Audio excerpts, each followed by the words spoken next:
firman Tuhan dimulai dari tema kita adalah bertahan sampai akhir akan selamat. Kita bertahan dari apa sih? Bertahan itu bagaimana sih? Kalau kita lihat bertahan di sini, kalau kita baca di ayat-ayat sebelumnya, kita baca bahwa di situ akan ada perang, akan ada penyesatan dan banyak hal yang akan dialami oleh umat Tuhan ke depan. Di situ Tuhan Yesus katakan cuma siapa yang bertahan dalam firman, kalau kita katakan saat ini, dia yang akan beroleh selamat. Bertahan dalam artian apapun yang dia hadapi, dia tetap berpegang pada apa yang Tuhan sudah katakan, bagaimana dia harus hidup, bagaimana dia harus bersikap, bertingkah laku. Meskipun taruhannya waktu itu Tuhan Yesus bilang adalah nyawa, tapi barang siapa bertahan, dia yang akan selamat. Jadi apapun yang kita hadapi, kita tetap hidup sesuai dengan kebenaran firman. Itu yang pertama. Yang kedua, dikatakan siapa yang bertahan sampai akhir. Sampai akhir itu kapan? Sampai mati. Kalau saat ini kita bisa bilang yang pertama adalah sampai Tuhan Yesus datang kali yang kedua. Kalau kita beroleh kasih karunia, kita akan menyambut kedatangan Tuhan yang kali yang kedua. Tapi yang paling nyata sampai kita mati. Apakah sampai kita mati yang kita tidak tahu itu kapan, kita kedapatan di hadapan Tuhan, kita tetap bertahan di dalam kebenaran. Karena kalau kita bertahan sesuai janji firman-Nya, kita yang akan beroleh selamat. Tapi kalau kita tidak bertahan, sebaliknya. Jadi di dalam Tuhan sebenarnya tidak ada kompromi. Pilihannya cuma dua, kita bertahan atau kita tidak bertahan. Kalau kita bertahan, ada jaminan dari Tuhan bahwa kita akan beroleh selamat. Nah, kita tahu bahwa berita utama dari peristiwa Natal saat ini yang kita rayakan setiap tahun 25 Desember, berita utama dari Natal adalah keselamatan bagi umat manusia. Dan selamat sesuai dengan tema di sini, apa sih selamat itu? Selamat yang kita pahami adalah bahwa kita beroleh hidup kekal. Ya kan? Hidup kekal itu apa sih?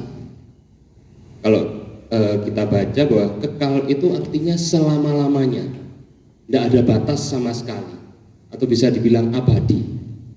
Nah, kalau kita merenung, kita coba membayangkan hidup kita sebagai manusia di dunia ini. Kalau Mazmur mencatat dalam Mazmur 90 ayat yang ke-10, di situ dibilang bahwa masa hidup manusia itu 70 tahun. Kalau kita kuat 80 tahun. Dan kebanggaannya adalah kesukaran dan penderitaan. Berlalunya buru-buru. Jadi bayangkan manusia pada umumnya hidup antara 70 sampai 80 tahun. Nah, slide berikutnya mungkin. 70 sampai 80 tahun. Kalau kita lihat pada kenyataannya maksimal kita lihat ya 100 mungkin atau 100 lebih sedikit. Tapi kita tahu hidup manusia itu seperti apa di usia seperti itu. Dalam sehari-hari kalau kita lihat mungkin tidak sampai 50 sudah ada yang meninggal. Yaitu hidup manusia itu singkat sekali dibandingkan dengan kekekalan, hidup kekal yang Tuhan berikan. Jadi 70, 80 atau mungkin 100 tahun ini mungkin cuma satu titik kecil kalau dibandingkan dengan hidup kekal yang Tuhan sudah sediakan. Itu yang pertama. Di sini ada ayat yang saya tampilkan, Mazmur 19 ayat 10 yang saya sudah baca tadi. Kemudian ada dari Yakobus 4 ayat 14 bahwa hidup kita itu seperti uap yang sebentar saja kelihatan lalu lenyap. Di ayat lain di suratan Petrus mencatat bahwa kita itu hidup di bumi ini menumpang. Kalau kita sering bilang orang urip igur mampir ngombe. Mungkin Bapak Ibu sudah lebih paham itu daripada saya, ya kan? Jadi hidup ini cuma sementara. Tapi di balik sementara itu ada kekekalan yang Tuhan janjikan. Nah, kalau kita coba merenungkan ini, hidup yang cuma sebentar, yang kita jalani dengan sungguh-sungguh, sesuai dengan apa yang Tuhan katakan, itu berbuah kekekalan, hidup yang tanpa batas. Kalau kita mau bahas lebih lanjut, sebenarnya ada apa?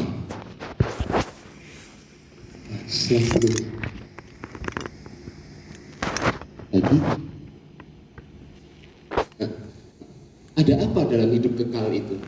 Kalau kita lihat hidup sekarang ini, kita lihat dunia sekarang ini di mana banyak ketidakadilan, banyak hal-hal yang bisa dibilang itu tidak sesuai dengan apa yang harusnya. Nah, dalam hidup kekal ada satu jaminan bahwa kita hidup dalam pemerintahan Tuhan Yesus yang kita tahu dan kita percaya bahwa Yesus adalah Raja yang adil. Dia akan memerintah dengan penuh keadilan, dengan penuh ketegasan. Kita akan hidup dalam apa istilahnya kayak terayomi, hidup dengan penuh damai sejahtera yang tidak ada habisnya. Itu yang akan kita nantikan dan kita akan hidup di sana bersama dengan Tuhan. Di penjelasan lain kalau kita baca di kitab Wahyu, di sana tidak ada lagi maut.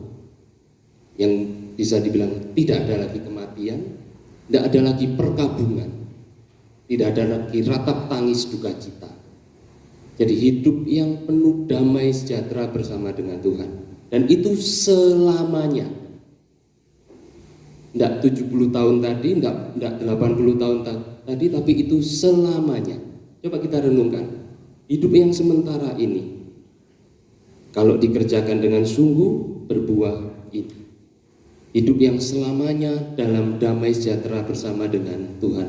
Kalau kita menghayati ini, mau sesulit apapun yang kita lewati dari 70, 80 tahun ini, mungkin kita bersusah payah, kita harus jungkir balik, banting tulang kerja, berbuah hal yang manis yang Tuhan janjikan. Itu kalau kita merenungkan ini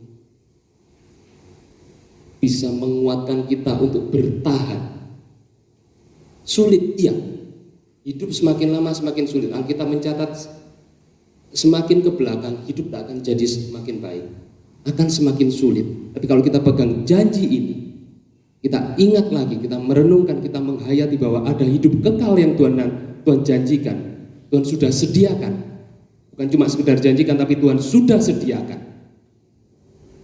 Itu akan membuat kita kuat bertahan. Mau sesulit apapun, semenderita apapun hidup kita. Karena ini cuma sementara. Pada kenyataannya, semua kita pasti akan meninggal dunia. Betul ya? Tidak ada dari kita yang akan hidup selamanya. Tapi di balik tabir kematian, ada kekekalan. Itu memotivasi kita untuk tetap bertahan dalam kebenaran. Mungkin kita harus diperhadapkan pada pilihan yang sulit. Kalau kita milih yang benar, kita akan mendapatkan hal yang tidak enak buat kita, hal yang tidak menyenangkan. Tapi karena kita tahu kalau kita hidup benar di dunia yang sementara ini, buahnya adalah hidup kekal bersama dengan Tuhan. Itu akan menguatkan kita untuk bertahan. Itu yang pertama. Sedikit saya singgung, berbicara kekekalan. Kita tahu yang pertama ada hidup kekal, yaitu hidup bersama dengan Tuhan selama-lamanya. Tapi jangan lupa, berbicara kekekalan ada yang kedua. Ada kebinasaan kekal. Dan kalau Tuhan Yesus bilang di Matius 7 ayat yang ke-22, 23, yang masuk dalam kehidupan kekal adalah setiap orang yang hidup melakukan kehendak Bapa. Kalau disederhanakan, setiap orang yang hidup sesuai dengan firman Tuhan. Di luar itu kita akan masuk ke kekekalan, tapi bukan hidup yang kekal, tapi penghukuman kekal, kebinasaan kekal. Jadi pilihan kita cuma dua. Kita mau ikut yang mana? Kalau Bapak Gembala sering bilang, mau masuk pintu yang sempit atau kita mau masuk pintu yang lebar. Pilihan ada di tangan kita. Tapi yang jelas Tuhan sudah memberikan jaminan kalau kita masuk pintu yang sesak, jalan yang sempit, kita akan beroleh kehidupan yang kekal. Tapi sebaliknya, kita akan masuk kepada kebinasaan yang kekal. Dengan mengingat ini, kita bisa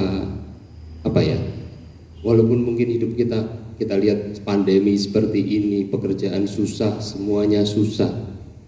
Tapi kalau kita mengingat bahwa ada janji Tuhan yang luar biasa, mau sesusah apapun, kita akan tetap bertahan. Bukan hanya sekedar bertahan melewati pandemi, tapi kita bertahan untuk tetap hidup benar, walaupun susah.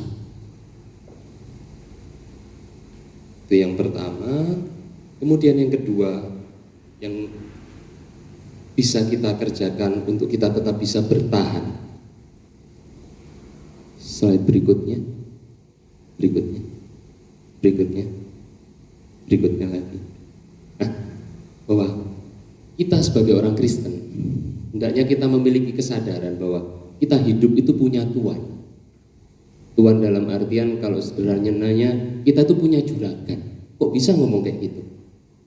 Kita baca di 1 Korintus 6 ayat yang ke-19 sampai 20. Atau tidak tahukah kamu bahwa tubuhmu adalah bait Roh Kudus yang diam di dalam kamu, Roh Kudus yang kamu peroleh dari Allah, dan bahwa kamu bukan milik kamu sendiri, sebab kamu telah dibeli dan harganya telah lunas dibayar. Karena itu muliakanlah Allah dengan tubuhmu. Pada 1 Korintus 7 ayat 23, kamu telah dibeli dan harganya telah lunas dibayar. Karena itu janganlah kamu menjadi hamba manusia. Intinya bahwa saat kita ditebus Tuhan, saat kita menerima Tuhan Yesus sebagai Tuhan dan Juru Selamat pribadi kita, di situ ada transaksi sebenarnya bahwa Tuhan membeli kita dengan darahnya yang mahal itu lewat korban Kristus di atas kayu salib. Kita yang dulunya ada di bawah cengkeraman kuasa kegelapan, ditebus, dibeli untuk menjadi milik Kristus. Kita milik Kristus, kita kepunyaan Kristus, kita punya Tuhan, kita punya juragan, di mana kepadanya kita harus mempertanggungjawabkan hidup. Karena kita sudah mengakui Dia sebagai Tuhan. Tuhan itu Tuhan di atas segala Tuhan. Dia itu Tuhan kita. Hidup kita menjadi miliknya. Hidup kita harus dipertanggungjawabkan kepada Tuhan.